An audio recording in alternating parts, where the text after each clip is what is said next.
morning, good afternoon, good evening, everyone, and welcome to the world's most exciting classroom.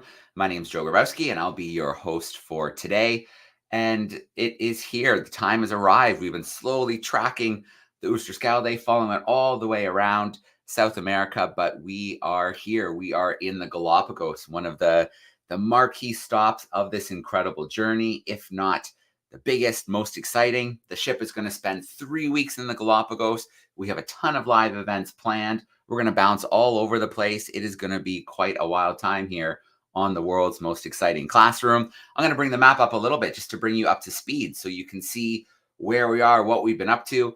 As you know, if you visit DARWIN200.com, you can find this beautiful map we have here. You can see not so long ago, we left Salinas in Ecuador, and we traveled about 1,000 kilometers across this patch of the Pacific Ocean to the Galapagos Islands, which are part of Ecuador as well, but it really does seem like a completely different world when you're there. If I zoom in a little bit here, you can see a little bit of what the Oosterschelde has been up to. So through here, visiting Isabella, which is the largest island in the Galapagos. It's formed from 6 volcanoes that would have risen from the ocean and kind of formed together to make this really cool seahorse-shaped island. Then you can see that we have the Oosterschelde in San Cristobal right now, which is one of the older islands in the Galapagos. So quick little geography lesson here. The islands here formed over this volcanic hotspot. So this is Fernandina. Fernandina is the youngest island in the Galapagos. The hotspot is right underneath. It's still a very volcanically active island. In fact, it just erupted a few weeks ago here on Fernandina. We've got Isabella here, which is the largest, and it's kind of a conveyor belt that moves back towards South America, back towards the east. So the younger active islands are here. You kind of have these islands in the middle, which are more established, lots of vegetation and life. And then you have these older islands like Espanola and San Cristobal, which are starting to erode and sink back into the ocean. In fact, if you followed underwater back towards South America, you would find islands here that had their time in the sun and have eroded and sunk back beneath the ocean. So it really is an amazing place here in the Galapagos. And we have our expedition leader, Stewart McPherson, with us today. He is in the Galapagos. He's been there for about a week, maybe just over a week. So let's bring Stu in with us right now. Hey, Stu, Hello. How are you? It's lovely to see you, Joe. Lovely to speak to you. How are you? I am so good, Stu. Not as good as you because you are in the Enchanted Isles. You are in the Galapagos. Absolutely right. And we have got such an amazing program. This is in many ways the highlight of the entire 2-year voyage. Over the next 3 weeks, we've got 11 Darwin Leader projects. We're going to be beaming live from the field with giant tortoises, with amazing seabird colonies, with unique plants, meeting some of the most incredible conservationists. And we're really lucky. Sarah Darwin, Charles Darwin's great-great-granddaughter, is actually going to be out here with us. So if you join our program, you'll actually be able to speak to her and ask questions and so forth. I've been here for the last week setting up all of the logistics and finalizing the projects. And yeah, everything's ready. So yeah, can't wait to welcome everyone as part of our classroom event. All right, perfect. And so keep your eyes out. There will be a big update coming out over the weekend, which will have all of the events listed for the week. We're going to go live every single day. We also have events bookended with the Darwin leaders. It's going to be just a lot of fun live from the field. Who knows what's going to happen? Who knows what we're going to see? It's going to be pretty exciting. And so, Stu, you were nice enough to pull together a few things for me here. I've got some video clips. I've got some images. So let's dive into a few of them. A little later in the call, we're going to connect with some of the camera guys on the ship, on the Oosterschelde. We're going to catch up and see how their time has been going. And then we have tons of video clips, the experiment, the curiosity. So a busy time here in the world's most exciting classroom, as per usual. So, Stu, I think let's start with the wildlife, because I think when everybody thinks of Galapagos, they think of the wildlife. So to help us do that, I've got a little video clip here of some of the wildlife in the Galapagos. There's a little bit of music to it, but I can turn it down. So if you want to talk over it at all, Stu, sure, with pleasure. Can do that. But let me get that video queued up. There we go. So for And those listening, you may be aware the Galapagos is incredibly special. It's known as the world's laboratory for wildlife because these islands have been isolated for millions of years from the rest of South America. So as Darwin saw, you have unique species that occur nowhere else in the world. And because there aren't predators here, they're generally not afraid of you. So many of the animals literally walk right up to you. And so you can be seeing a lot of that over the next few weeks as we explore the islands. So yeah, I think we've got our video next. all right, here we go. Perfect.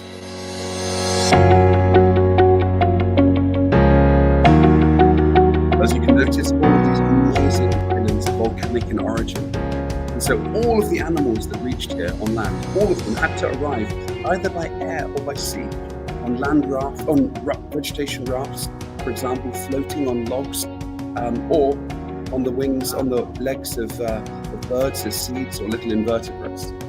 And what that has done is that it's created a completely unique little world of amazing animals and plants, which we're going to explore over the next 3 weeks. These shots here are feeding giant tortoises. We're going to be beaming live from a giant tortoise conservation project. And you can meet the tortoises and see their favorite food, which is these atoy plants right now. As you may know, each island here in the Galapagos had its own unique species. A few of them became extinct, others are critically endangered, but for the ones that are surviving, they're being really intensively conserved. And these are the little baby tortoises munching away on their leaves, or young tortoises, I should say. And the waters around the islands are just unbelievable. They're full of hammerhead sharks, amazing sea lions, and the marine iguanas, these unique reptiles that actually dive down and graze. These are some of the sea lions here. And they're all around the island. Can you imagine living with sea lions literally on your doorstep? Some of them even come into town. So it's pretty cool to see. Oh, back to the giant tortoises again. These guys just love munching those leaves.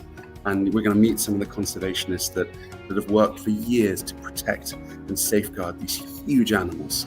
Some of them can be up to 180 years old. So it's not impossible that one or two were here actually as hatchlings when Darwin actually came here. It's just about possible that some actually still are alive that were born around the time Darwin's visited. They get to 2 meters, up to almost the length of a door. They are huge. And the species here include the biggest tortoises anywhere on the entire planet. So they're very, very special. And I've been to a lot of places, but I have never seen islands like this teeming with so much wildlife. So you're going to have an exciting few weeks in store. Yeah, I can't wait. I think the marine iguanas, the only lizard that goes into the ocean. You've got the Galapagos sea lions, which are kind of their own unique species, small species, can dive 600 meters, hold their breath for 10 minutes.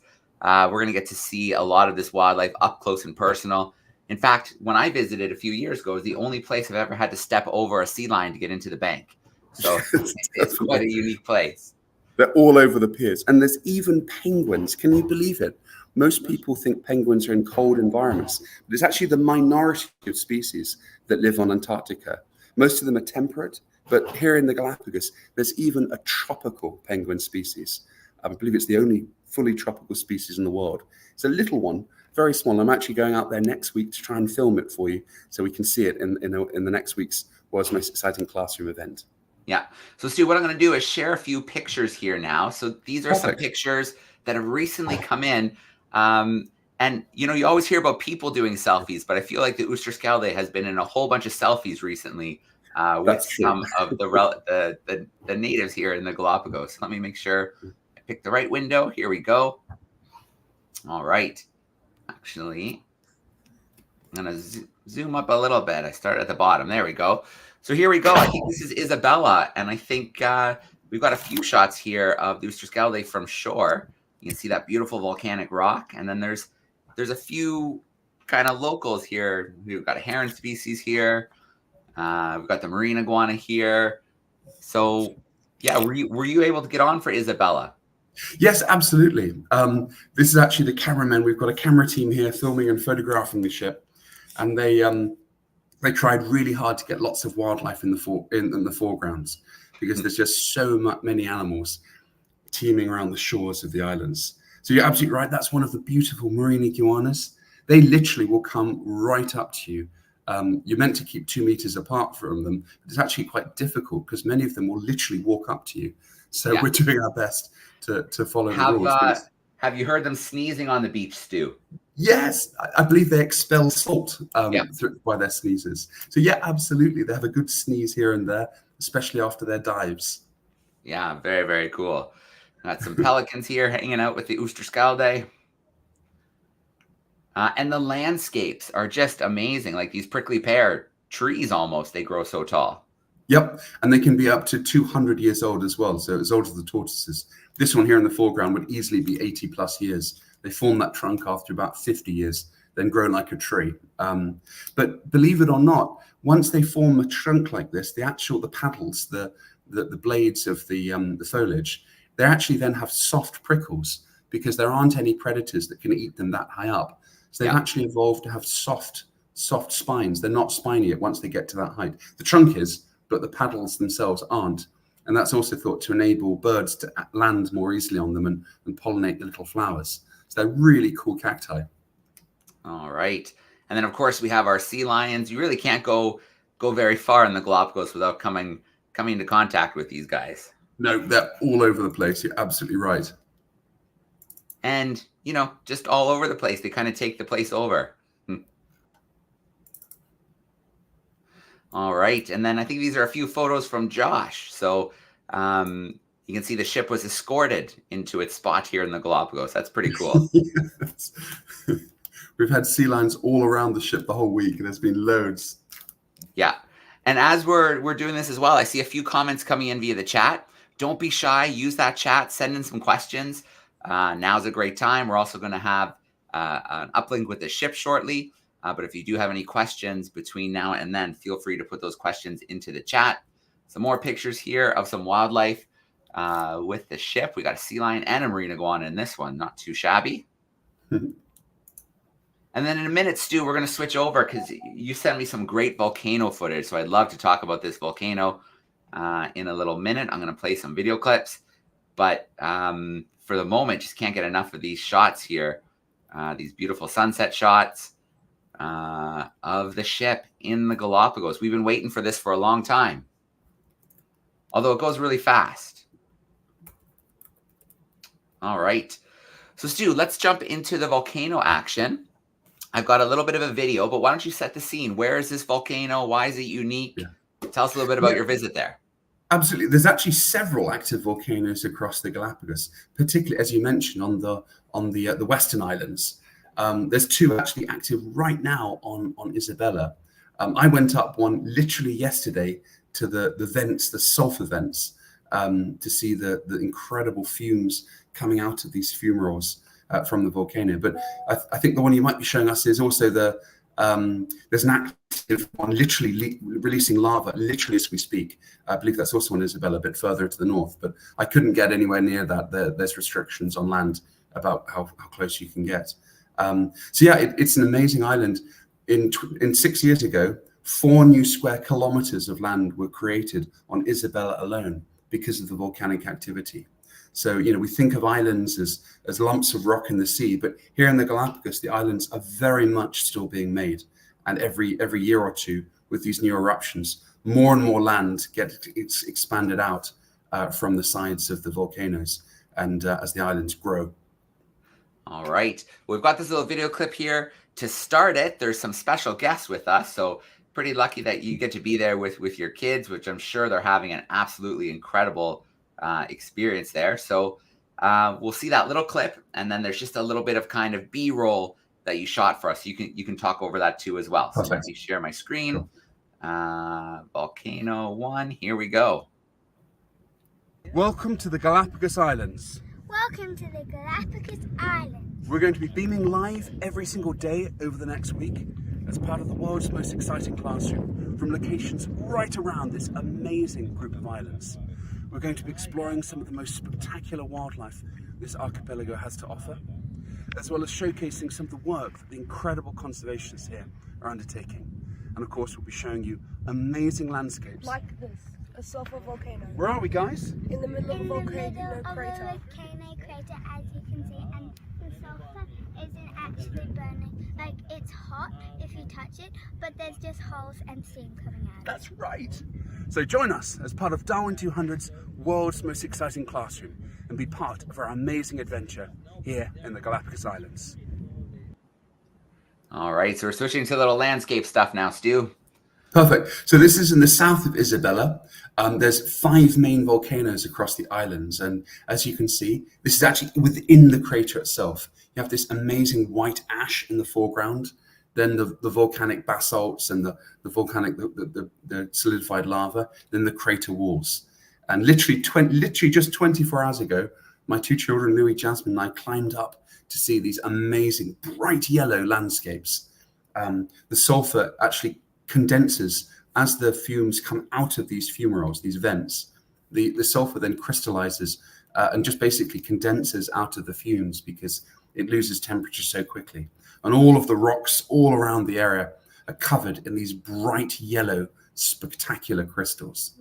So it's pretty amazing to see, pretty incredible to see these fuming, steaming vents all over this interior of the crater. So it really is a very, very active, volcanically active region. How was the smell, Stu? Was it strong? Oh, sorry, I should have mentioned that. If any of you haven't ever smelt a volcano or a geyser before, this is going along the crater rim. If you haven't smelt it before, it smells really strongly of rotten eggs. That's hydrogen sulfide. That's part of the fumes that are being released from the volcano. So if you've ever had a really stinky, smelly, rotten egg, that's exactly what the fumaroles and the volcano smells like. So it's a bit of a smelly place to be, but it's so worth it because it's such a beautiful, spectacular landscape. All right. So, Stu, I've got a question that's come in here about the Darwin leaders. Wondering if they're on board already, and maybe if you can just touch on the projects coming up for this week. Yeah, absolutely. So we're here in the Galapagos for 3 weeks. The first week we have 4 Darwin leader projects. The middle week, Joe's coming down, and we're actually sailing all around the archipelago, specifically to beam live every single day from different places around the islands to show you some of the most amazing places around the archipelago. Then the third week, we've got 7 Darwin leader projects. The Darwin leaders are actually arriving today and tomorrow. They start their program properly on Sunday. We have honestly some of the best Darwin leader projects of the whole voyage so far, studying giant tortoises, studying marine iguana conservation, studying the conservation of some of the unique plants and invertebrates, because there's so many big, spectacular animals here. People often think about the plants and the invertebrates. There's some amazing plants called the Solanaceae that are related to tomatoes that are unique here, and also really spectacular beetles. So we've got a project on both of those subjects. We've also got some projects on some of the bird groups here as well, and some of the marine ecosystems as well, including some of the rays as well. So if you stay tuned over the next 3 weeks, you can meet all of the Darwin leaders and ask them questions and learn about their amazing wildlife conservation projects that they're going to be doing over the next 3 weeks. All right, perfect. Excuse me. Another question coming in here, Stu, more specifically about the marine iguanas. So are they the same species throughout the Galapagos, or are there kind of different species or subspecies on the islands? That's a really good question. So each island, pretty much every single island, has its own species or subspecies. The truth is they look relatively similar, but on some islands, they're much smaller, and others that have more vegetation and more protection, they get much bigger. Some are different colors. So for example, on Floriana, there's one that can turn even reddish with a bluish section along its back as well. So most of them are black, and most of them do look quite similar, but they also change quite a bit between islands. But yeah, every single island pretty much has its own species or subspecies, and they're really amazing. All right. Very cool. So I've been lucky enough to visit twice. I remember the first time I saw black ones, and the second time I was very surprised and excited to see ones with beautiful red patterns. And then occasionally you'd see one with the beautiful turquoise mixed in with the red and the black. Yeah, really amazing to see all those colors on the marine iguana. Absolutely. No, that's so cool. All right. So I don't see the ship yet, Stu, so we have some time if you want. I've got a few landscapes to queue up. Maybe you can talk about a few of the landscapes that you've With pleasure. You've been able to see. So let me share one more video file here. There it is. All right.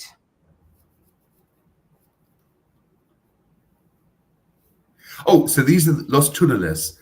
So where the lava reaches the water, it forms this incredible, almost like a maze of the different lava flows.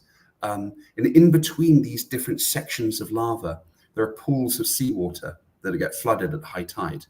And this is honestly one of the most incredible tidal ecosystems I've ever been to. These waters are absolutely full of turtles, of black-tip reef sharks, white-tip reef sharks, stingrays, so many fish species. It is such an unbelievably biodiverse and rich ecosystem. I specifically went there and filmed with a GoPro, and in the next section, we'll actually be able to see some of those amazing marine ecosystems and marine wildlife. This is Kicker Rock, one of the rocks off the coast of Galapagos, and it's famous for really large numbers of hammerheads that swim around this big rock. This is actually one of the an arch of the witches, it's called locally, and also along these islands, even though they're volcanic with black, really dark black rock, the beaches have these incredible coral white sands. And then on land, the vegetation is often, well, each island is different. Some islands are very sparse and just have cacti.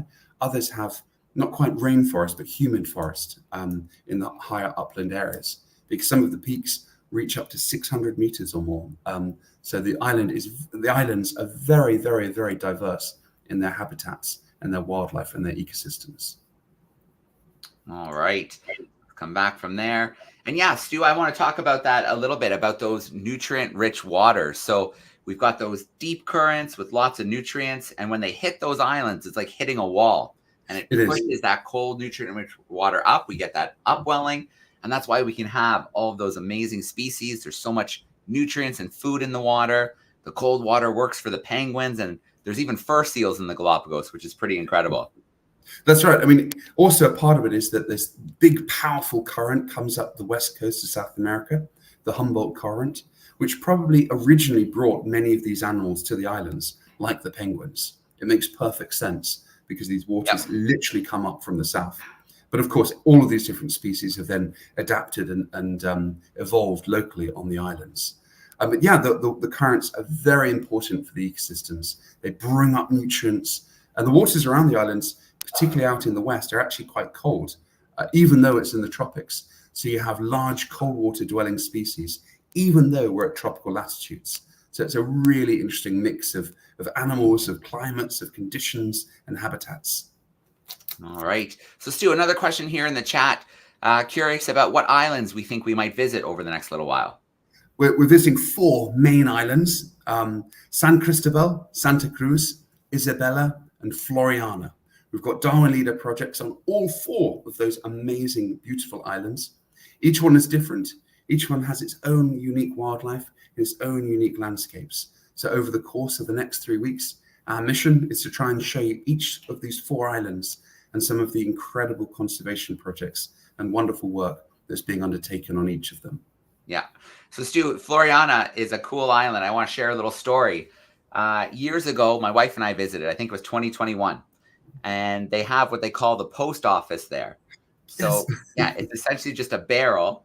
And, you know, back in the 1800s, when whalers would be out for years, they had no way to send mail back. So they put it in this barrel, this spot on the island, and other ships coming back home, maybe to the east coast of the US, maybe back to the UK, would bring those letters back and deliver them. But that tradition is still there today. You can go, you can write a postcard, leave it in, and other tourists from around the world will flip through. And then if it's somewhere close to them, they will hand deliver those postcards, those letters to the destination, which is pretty cool. Absolutely. And we'll do that ourselves. I'm going to send you one from the island, Joe, and then we'll see how many weeks it takes to arrive to you in Canada. So it might be a few weeks' time. A conclusion to that story is we sent one to our kids in 2021. It arrived last week. So You're kidding. It takes a little bit of time sometimes, but we sent it in 2021, left it in the barrel, and it arrived just last week, which is pretty cool. Yeah, that's incredible. We'll certainly we can give that a go when we're together. All right. Well, Stu, we should see the ship shortly, but while we have you, let's steal you for one or two more questions because I know you have to get going soon. So, really quickly here, we'll talk about some of the bird life. So the blue-footed boobies, I think, are pretty popular around the Galapagos. So have you been able to see any of them or see them doing their dance since you've been there? Yes, they're very, very common. There's 3 species of boobies here: Nazca boobies, blue-footed boobies, and red-footed boobies. The Nazca boobies are white. They're a bit different from the other 2. But the red-footed, the blue-footed boobies, as their name suggests, have these amazing feet that are bright red or bright blue. And it's thought that those feet are used to distinguish the 2 species. So the boobies know which are their partners, and which belong to a different species. There's a lot of them, and we should be able to beam live from a colony or 2 over the next 3 weeks. So they are very common. Not just here, many of the species, the red-footed and the blue-footed, occur right the way around the tropics. They're not endemic to the Galapagos Islands. But no, they're very common here, and we'll see a lot of them for sure. All right. Another special bird there that displays in a different way. Instead of showing off blue feet, has a big, beautiful red pouch they can blow up like a balloon. Have the frigate birds been following the ship around? They are absolutely everywhere. Frigate birds here are like seagulls in much of the rest of the world. You only see the balloon when we go to the seabird breeding colonies, the frigate bird breeding colonies. So they don't fly with the big red balloon. But yeah, we will definitely be able to film some of the frigate birds and show you some of them. And if we're lucky, we might even be able to get to a colony or 2. There's a big colony at Punta Pit that we'll hopefully be able to visit and go live to. Or at the very least, I'll go and film, then we'll have some clips to show next week. But no, they are very, very common, and they are spectacular. It's mainly the males. They inflate this big, bright red balloon and use that to attract the females. All right.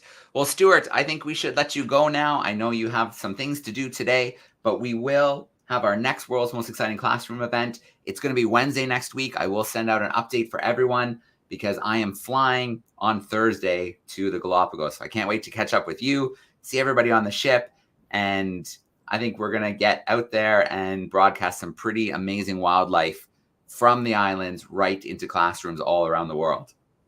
Perfect. Lovely to speak to you, Joe. And looking forward to welcoming everyone next week. Some more amazing places around the Galapagos Islands. All right. Thanks, Stewart. Enjoy the rest of your day. Say hi to your family. We'll talk to you soon. Thank you. All right. Thanks, Stewart. All right. So a little beam in there from the Galapagos. As you can see from those pictures, as you can see from those videos, it is such a special, such an amazing place.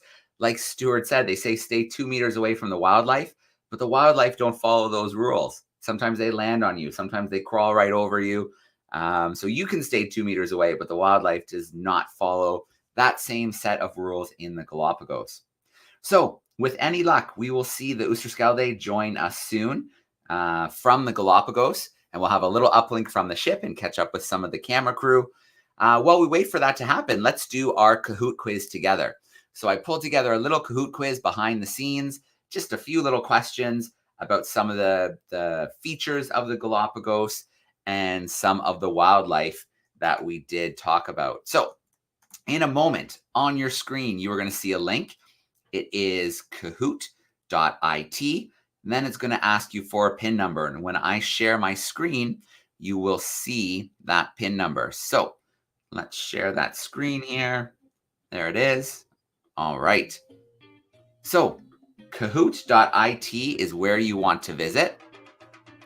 And then you want to put in 7743221 is your code. If you're in the classroom and you have a one-to-one device, maybe you've got a Chromebook, a laptop, a tablet at your seat, you can join that way. If not, your teacher could pop this up at the front of the classroom and you could shout out your answers to him or her. I know we have lots of homeschool students that join from home. So if you have a tablet or a phone, you can scan that little QR code and it will bring you right in without having to put that letter or that number code in. We've got some students joining: the clever dragon, the stellar emu, the aquatic newt, the honest wildcat. That's great.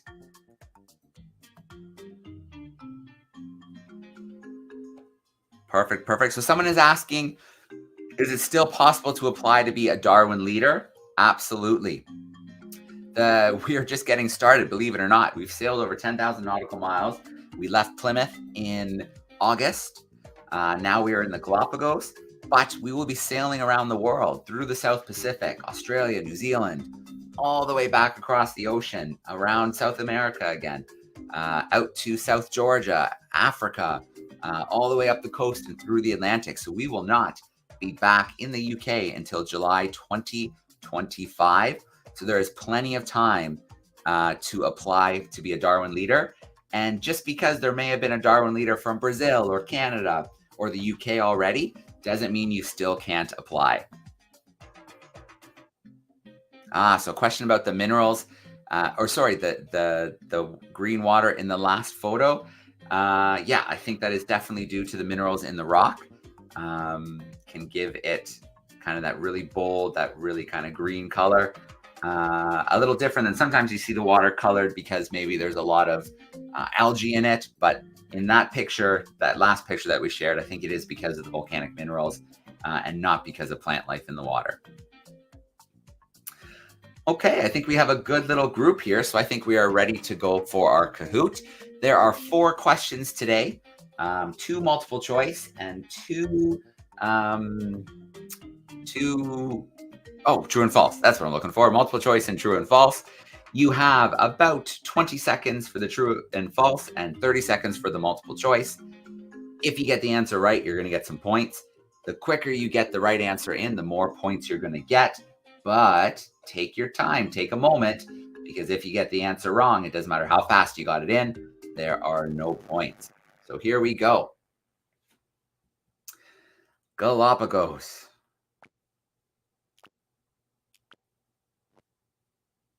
First question, the volcanic hotspot is under which island? Is it Santa Cruz? Is it Fernandina? Is it San Cristobal? Or is it Santiago? So, which island is the hotspot under? Santa Cruz, Fernandina, San Cristobal, or Santiago? You've still got about 10 seconds to get your answer locked in. 3 big islands here in the Galapagos. Is it Santa Cruz, Fernandina, San Cristobal, or Santiago, where the volcanic hotspot is under? All right. Good job, crew. It is Fernandina. Fernandina is the youngest island in the Galapagos. It's sitting right on top of that hotspot. Hence the reason why it's been erupting recently. And so as you're in the west, you have the younger islands. In the east, you have the older islands. And in the middle are kind of the established islands. And eventually, those islands are going to move on that conveyor belt towards South America. They're going to slowly erode, and they will eventually sink back beneath the ocean. So the volcanic hotspot is under Fernandina. That is the youngest region in the Galapagos. All right. What do we got? The Groovy Panda is holding down that top spot. We go to true and false. 4 volcanoes formed together to make Isabella. So 4 volcanoes. Is that true or is that false? Was it less volcanoes? Was it more volcanoes? Or was it 4 volcanoes that formed together to make Isabella? What do you think? True or false? And I see Rodri backstage. Rodri, when we finish our Kahoot, we're going to come visit you for a little bit. Okay, that was false. It was 6 volcanoes that formed and kind of grew together as they formed to make that really cool seahorse-shaped island, Isabella, right next to Fernandina. So it is one of the younger islands in the Galapagos. That puts, the Groovy Panda not letting go. Let's go to our next question. Another multiple choice. Galapagos sea lions, how deep can they dive? Is it 50 meters, 250 meters, 400 meters, or 600 meters? So these sea lions are their own species. They're the smallest species of sea lion, the Galapagos sea lion. They can hold their breath for up to 10 minutes. The young ones love to play in the water when you're snorkeling or scuba diving. How deep can they dive? 50, 250, 400, or 600 meters? All right, good job, crew. It is 600 meters. And then holding their breath for 10 minutes while they're under there and looking for fish and other food to eat. Groovy Panda wants this win, but let's see what happens in our last question. It is a true and false. Marine iguanas are the only lizards that spend time in the ocean. Is that true or is that false?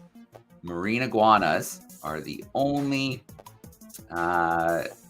lizards that spend time in the ocean. True or false?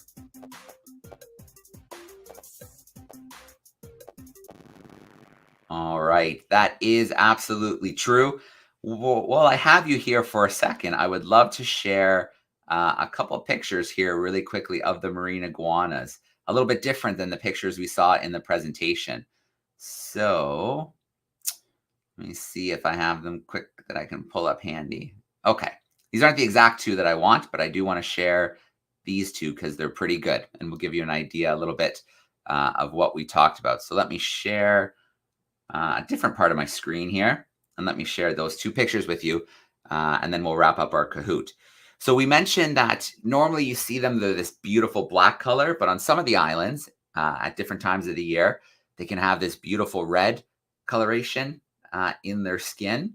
And then at the right time of the year during mating season, sometimes you can find them with these beautiful turquoise blue streaks that run across the top of their body, run on their arms a little bit. So the typical black marine iguanas that we usually see in the picture, sometimes you can see them with these beautiful reds, these beautiful turquoise colors. So I wanted to share those pictures there with you. Okay, let's come back from that screen share. Let's get the answer to our Kahoot, and then let's visit the ship for a couple of minutes. So there we go. Marine iguanas spend time in the ocean. That is absolutely true. They dive to up to 10 meters to eat algae off of the rocks. Then they have to come warm up. They can't be there for very long. The ocean is pretty cold. They warm up, but they got to get that extra salt out of their body. So if you listen, you'll hear them sneezing salty snot rockets all over each other all day long as they try to get that salt cleared out of their bodies. So let's take a look at our podium. Now that we have finished our Kahoot, in third place, we've got the wise octopus. In second place, the diligent iguana. Maybe that's a marine iguana. And in first place, do we have a change? No way. The Groovy Panda held on to that victory from tape to tape. So if you are the classroom with the Groovy Panda, I'm going to share an email here with you, classroom@darwin200.com. Send us a message. Let us know you are in that classroom, and we will get you taken care of. So thank you so much to all the students who took part in our Kahoot today. Groovy Panda, congratulations. If you're in that classroom, send an email to classroom@darwin200.com. Okay, time to put an end to this screen share. Time to visit another part of the Galapagos. Let me make sure, I still got the music playing in the background. Let's make sure that's gone. And we're going to visit Rodri. Here we go. Let's bring him in. Rodri, how you doing? Hey, Joe. Yeah, I'm doing good. How are you? Yeah, man. Good to see you. It's been a few weeks. How's the Galapagos so far? It's pretty cool. It's pretty cool. I'll try and show you, but right now we're anchored just off the coast of San Cristobal. Yep. Don't know if that. There we are. So we just arrived here yesterday, and I got a chance to go ashore, and this place is insane. There's marine iguanas everywhere. There's sea lions. It's so cool. Yeah. Do you know which project you're working on this week? I think I might be on the marine iguana project, actually. Very cool. Well, I hope that you get into the water, because there is nothing cooler than diving down a few meters and seeing an iguana attached to the rock eating algae. So I hope you get into the water. I hope you get to capture some images like that. Yeah, that would be so amazing. I mean, so far I've only seen them on the rocks. Yeah. But yeah. All right, Rodri. So you had to cross about. But it's funny. It's funny to see them spitting all of the salt out of their nostrils. Yeah, absolutely. So Roger, you had to cross about 1,000 kilometers to get to the Galapagos. How was the crossing? Anything interesting, wildlife along the way? Oh, I think our satellite connection might have froze for a moment. So let's see if we can get Rodri back. A reminder, if you do have any questions about... Oh, there we go. I think we've got Rodri back. Back again.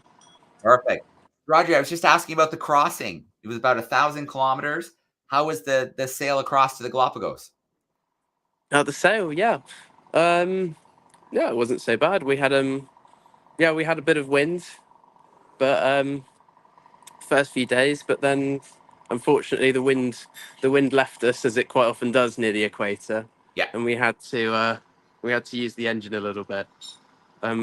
We were missing you, Joe. We could have done with your I your mean, muscle power to take the sails up. I did build up the arms pretty good going through Peru to Ecuador, lifting those sails, taking them down in the evening. It was a good time. I'm looking forward to getting back and scurrying up those masts like a monkey. It's one of the best spots to be in the ship, I think. Absolutely. Yeah. What about wildlife? Any whales, dolphins join you along the way? Oh yeah.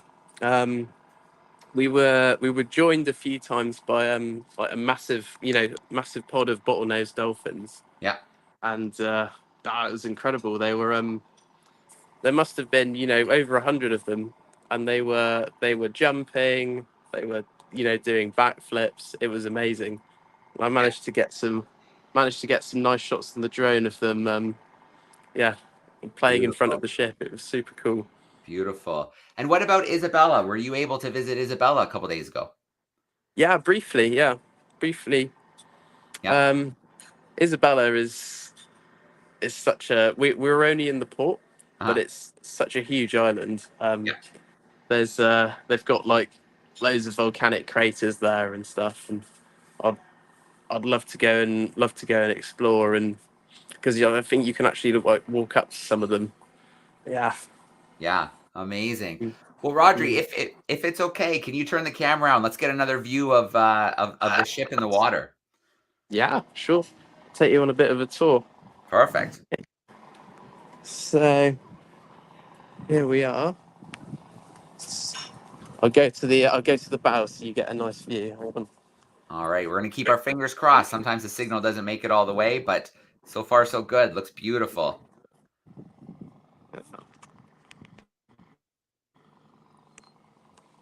Nice. Oh, and there's a sea lion there. Oh, I just did see it Pop pop up. that. Yeah, popped its head up for a second there. Yeah. Yeah. Yeah. The whole time we've been anchored here, we've been surrounded by sea lions. If you have some time, Rodri, can you throw the ROV in the water sometime? Yeah. Yeah, why not? Yeah, it'd be fun to see if they were curious, and we give that could a get go. some underwater shots of them playing around. Yeah. I reckon they would, yeah. Give that a go. Yeah, perfect. Perfect. Oh, I think Rodri, can you still hear me? He might be too far away from the modem.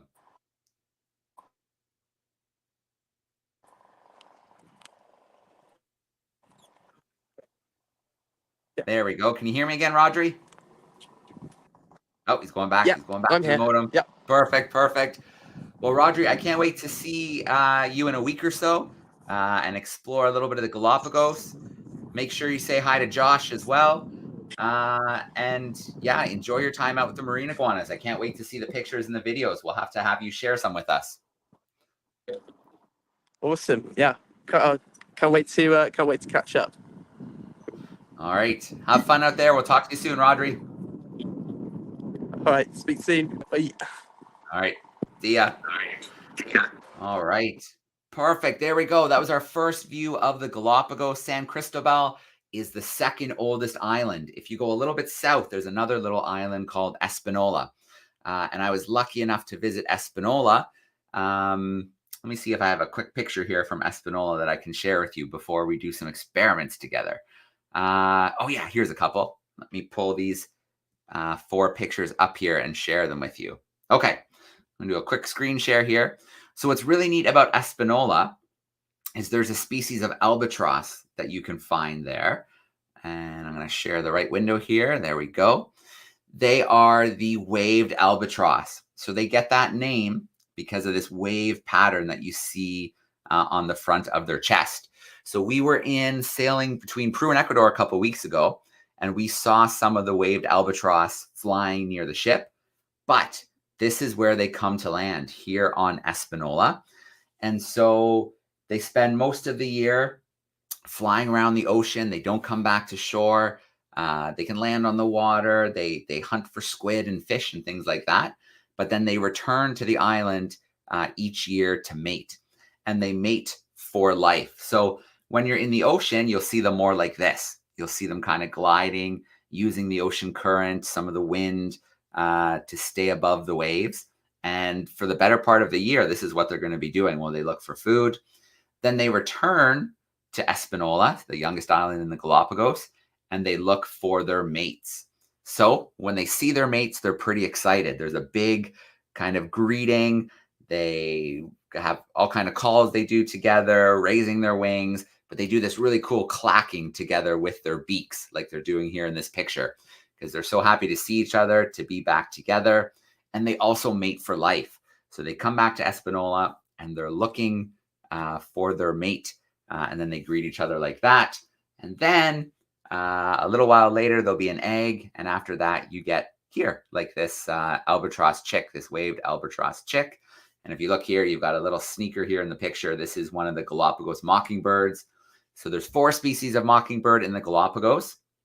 Everybody talks about the finches, which of course were important for Darwin, but the tortoises, as well as the mockingbirds, him looking at the way they were different from island to island, also played a really big role in his thoughts on natural selection and evolution. So very, very cool. Okay, let us wrap up this week with some experiments. So you'll remember 2 weeks ago, we did a really cool experiment about colors in nature, colors in wildlife. So I'm going to play the results for that experiment right now.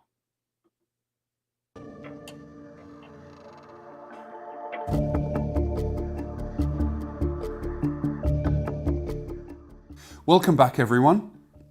Could you work out the answers to last week's questions? How does a cuttlefish change colour so rapidly? And what is the mechanism that enables this colour change to take place? And what about the bioluminescent animals?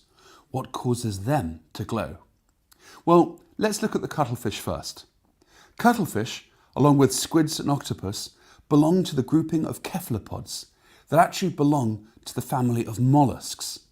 It's astonishing to think that cuttlefish actually belong to the same group as clams, mussels and other shellfish and bivalves, but that is actually the case. Cuttlefish are famous for their amazing ability to change colour in the blink of an eye. They do this by carefully controlling groups of cells called chromatophores in their skin. The chromatophores have different coloured pigments, and the cuttlefish can expand or reduce the chromatophores using their muscles. So the body of the cuttlefish can rapidly change colour, and many naturalists believe that the cuttlefishes can communicate in different ways by expressing emotions through colour. This is also really useful because if the cuttlefish is threatened, it can put on a startle display and deter predators. Or in other circumstances, it can change colours to blend in and camouflage with its surroundings. Which system of primary colours did you think applies to cuttlefish? Is it the primary colours of light or the primary colours of pigment? Well, those of you that answered pigment are absolutely correct. Because of the chromatophores, the colour change of cuttlefish is entirely down to the pigments within its skin. Now let's look at how colour works in bioluminescent organisms. And to do that, it's best to turn down the light. Bioluminescent organisms produce their eerie glow for many different reasons. Some do so to attract a mate, such as fireflies. Others use bioluminescence to attract prey, such as many deep water fish. And some produce sudden bursts of bioluminescence as a distraction to evade predators. All of the bioluminescent animals produce their mysterious glow through chemical reactions, exactly the same as those in glow sticks. Which system of primary colours do you think applies to bioluminescence? Well, there's an easy way to find out by combining the chemicals within these glow sticks. The chemicals are harmful, so you should put on safety goggles and be very, very careful washing your hands thoroughly and making sure you don't get any of the chemicals in your eyes or your mouth. With the help of a responsible adult, cut off the tops of the glow sticks and pour in the liquid into test tubes or flasks.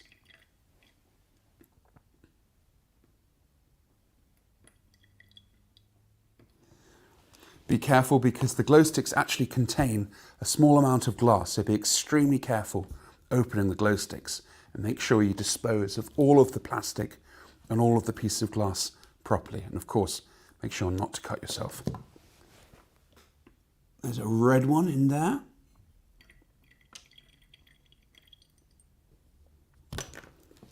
And last but not least, a yellow one. So, to find out which system of primary colours applies, let's combine some of our colours. I think first I'll try red and blue.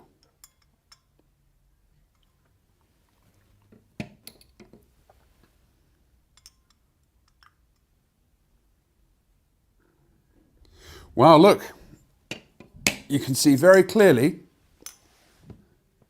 it's turning paler. It's matching more closely the pigments of light. Well, look, the combination of those two bioluminescent liquids haven't made purple as they would if these were pigments, but they've made magenta. So this is definitely the primary colours of light. Let's try it one more time. Let's combine red and green and see what those make.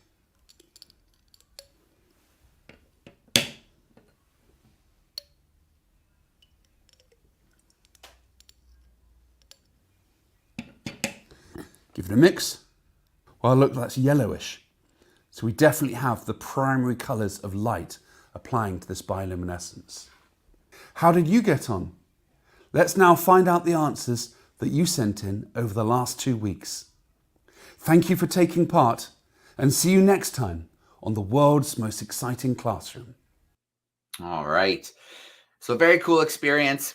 Bioluminescence. I was sailing on the ship from Peru to Ecuador not too long ago, and we had bioluminescence in the ocean. So the ship was making a bow wave. It was throwing off big waves of water on each side of the hull, and it was glowing this beautiful, eerie, kind of bluey green turquoise color.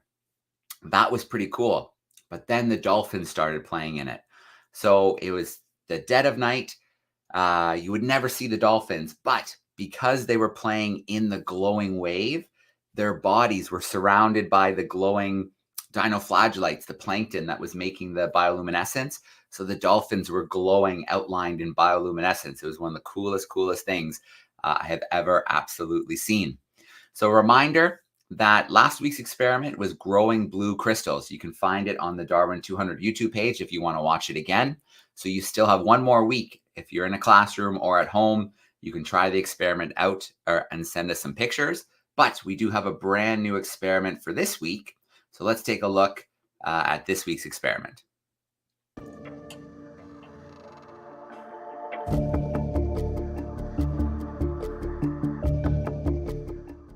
Welcome back, everyone. Today, we're going to explore one of the most extreme ecosystems on the planet, salt lakes. Salt lakes occur in the tropics, subtropics, and warm temperate areas around the world. They're defined by having extremely high concentrations of salt, so much salt that very few organisms can live in the waters of salt lakes. One of the most famous animals that can survive these conditions is the flamingo, which famously has bright pink feathers and filter feeds the water. But have you ever wondered what flamingos eat in these extremely salty conditions and how those organisms survive? Well, today we're going to find out. To complete this experiment, you need a brine shrimp kit. These are very inexpensive and available around the world, both in toy shops and online. Most brine shrimp kits come with a pack of water purification chemicals, the brine shrimp eggs, and a sachet of food for the brine shrimp. Many of the kits come with a little container that you can rear your brine shrimps in, but if yours doesn't, you can use a jam jar. It's a good idea to write down the date when you start your brine shrimp culture, so you can see how quickly your brine shrimps grow. And also, if you record down with a hatch date, how fast they reach maturity after they hatch. My kit requires about 350 millilitres of tap water. So I'm going to pour that in this jam jar here.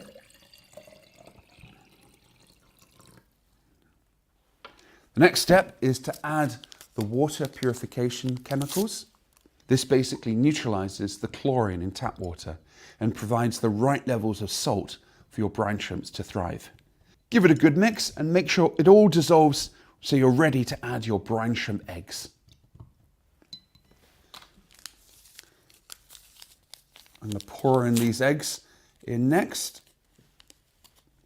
Generally, you need the temperature of the water to be about 21 degrees or higher, and ideally exposed to some good light levels. That's all of the eggs in the container.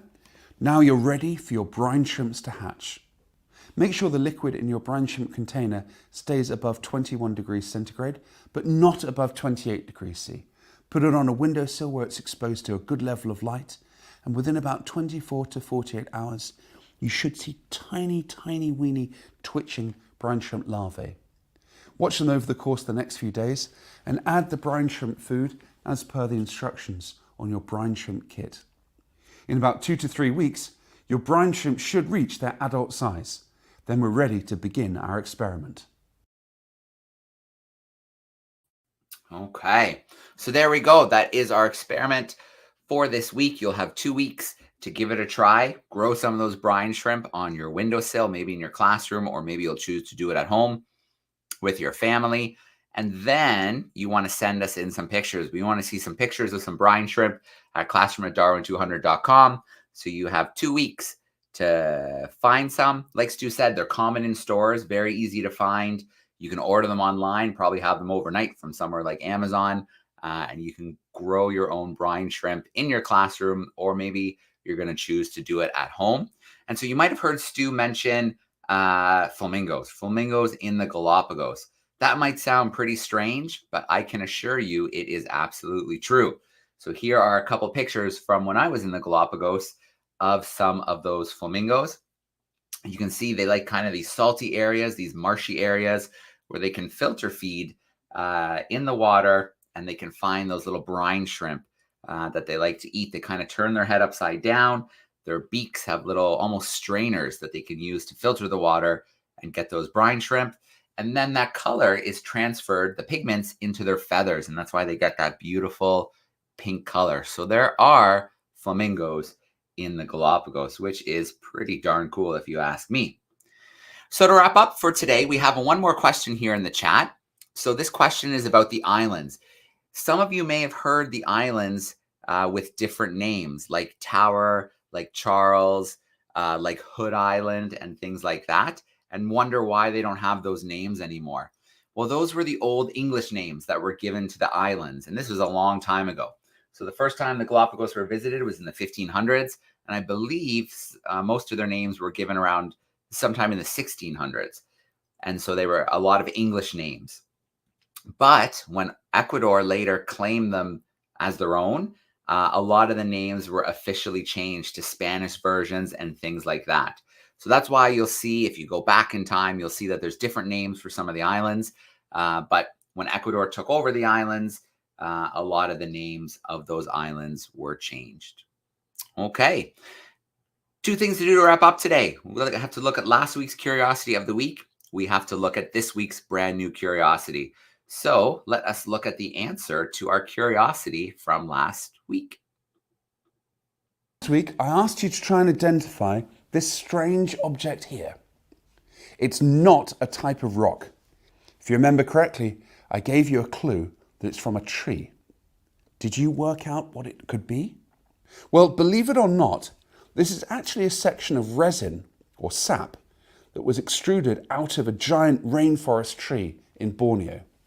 I found this about 20 years ago in Sapa, Borneo. If you look carefully, you can see how the sap has run down, and this is just a small chunk of it, probably would have continued far up the tree and far down, but it dried out, became brittle, and then snapped and cracked, and this bit fell away. This actually shows how amber formed millions of years ago, as large amounts of resin oozed out of those trees, solidified, and eventually hardened, were fossilized as the pieces of amber that we know today. Did you identify it correctly? Let's find out now who the winners are from this week's competition. Thank you for taking part. All right. So we had a lot of guesses come in. A lot of students guessed petrified wood. And don't feel bad about that, because that was my guess too. That's what I thought it was, but it's actually resin. So sap from inside of the trees that was preserved. So we have a brand new curiosity for you this week. This one, it's a little bit of a different angle to it. So let's take a look at it before we wrap up for today. Welcome back, everyone. This curiosity of the week works a little bit different from normal. In this episode, I'm going to tell you the identity of these plants here and ask you something that you've got to research and find out. These are air plants of the genus Tillandsia. They're a type of bromeliad that grows all the way through the neotropics. That's the tropical areas of North America, Central America, and South America. And these plants are very, very special. As their name suggests, they can grow in air. They do actually have roots, but the roots really only attach the plants to branches or bark or trees, like these ones here that are mounted onto this piece of bark. They can grow without any roots at all and unattached to any kind of substrate with no soil whatsoever. The question that you've got to answer is, how does an air plant survive without any soil or any connection to the ground? How do you think these air plants get enough water, enough nutrients to grow? Good luck, and send in your best guesses and your answers to classroom@darwin200.com. We'll find out the answer next week. Okay, so there we go. We have identified that item. They are air plants. They are found throughout North America and the tropics, Central South America.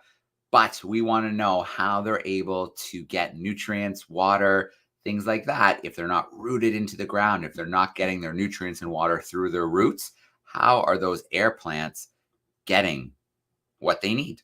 So you have 1 week for this one. Classroom@darwin200.com. Remember, 1 week for the curiosity. So how do you think that those air plants are getting their nutrients? You then have 2 weeks for our new experiment, which is the growing brine shrimp. We want to see some photos sent to classroom@darwin200.com. And 1 week ago, we had our growing blue crystals, which means you still have 1 week to send in your answers to the growing blue crystal experiment, your pictures, to classroom@darwin200.com. So we are in the Galapagos. We have a lot coming up. There'll be a big update coming, exciting classroom event on Wednesday next week. And we will be somewhere live on San Cristobal. So tune in for that. Then I will fly to the Galapagos on Thursday. And the following week, Monday, Tuesday, Wednesday, Thursday, Friday, we will go live every single day from somewhere in the Galapagos. Maybe we'll be with giant tortoises. Maybe we'll be with a seabird colony. Maybe we'll be out on the beach with the sneezing marine iguanas. Who knows? So all week long, we'll have those live events. And then we're in the Galapagos for 1 more week after that. And we'll have, of course, another special live event for our world's most exciting classroom event. Thank you so much for joining us today. Joining us for our first peek at the Galapagos. We met Stu, and he's on his way to visit a spot right now with his family. We caught up with Rodri on board the ship. They are anchored just off of San Cristobal, and we have so much more coming your way. We can't wait to see you on Wednesday. Keep an eye out in your inboxes for a huge update on everything we're going to be getting up to and how you can join us live. Tune into the recordings afterwards, of course, but it's always just a little bit more fun if you can make it live and be here with us. So last thing we need to do today, of course, is a big shout out to our sponsors, to our supporters. Without our sponsors, without our supporters, there's no way we'd be in the Galapagos right now with the beautiful tall ship Oosterschelde. So that's how we're going to sign off for today with a little shout out to our sponsors. Thank you so much, everybody, and we will see you on Wednesday.